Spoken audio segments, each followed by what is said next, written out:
serait bien de regarder les programmes de Télématin, moyennant quoi c'est déductible d'impôts. Oui. C'est bien ça. Bon, On commence par qui, là? Bonjour William, bonjour à tous. Plusieurs journaux affichent un air de ressemblance ce matin.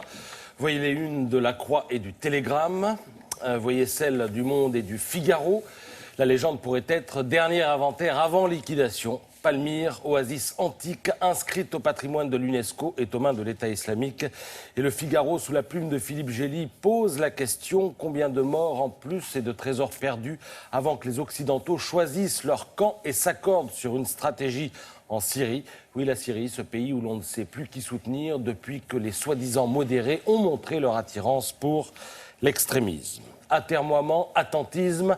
À sa manière, Marianne aborde aussi le sujet en titrant sur les alliés objectifs, compagnons de route et autres idiots utiles, tous complices de l'islamisme. Car s'il avance sur le terrain, il progresse aussi dans pas mal de conscience, l'islamisme.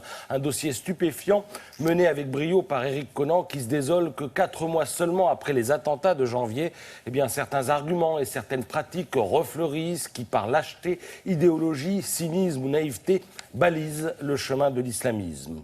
Et il y en a pour tout le monde, vous allez le voir. Il y a par exemple les complices par conviction idéologique, parmi lesquels se débusquent les repentants et les francophobes. Conan estime que leur maître est Edwy Plenel, qui au lendemain des attentats disait « À force de jouer avec les haines, nous produisons des monstres qui se retournent contre nos libertés fondamentales. Nous avons créé un climat où ces crimes sont possibles. Donc, qu'on se le dise, les coupables, c'est nous. » Il y a aussi les complices par intérêt. Un ancien élu local raconte que par clientélisme électoral, eh bien, la ville de Cergy, dans le Val d'Oise, a fermé les yeux sur la distribution de tracts appelant au djihad.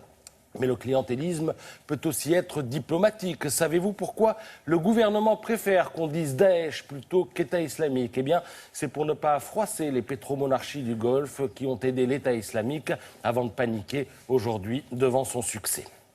La complicité se nourrit aussi de notre aveuglement et de nos peurs. Alors l'aveuglement, pourquoi Nicolas Sarkozy a-t-il reçu à l'Élysée un imam connu pour ses appels, je cite, à fouetter à mort les femmes adultères?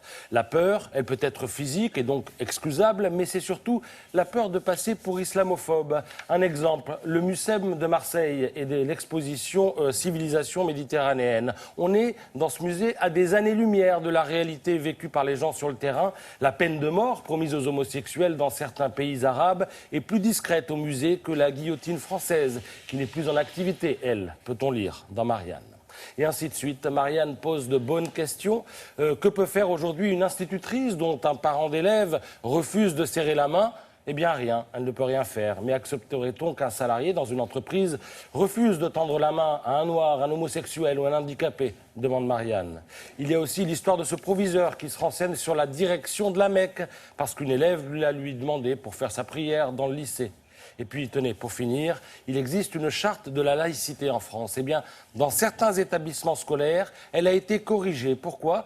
Il a fallu supprimer la notion d'égalité entre les filles et les garçons. Selon Marianne, c'est le ministère de l'Éducation nationale qui aurait toléré ça.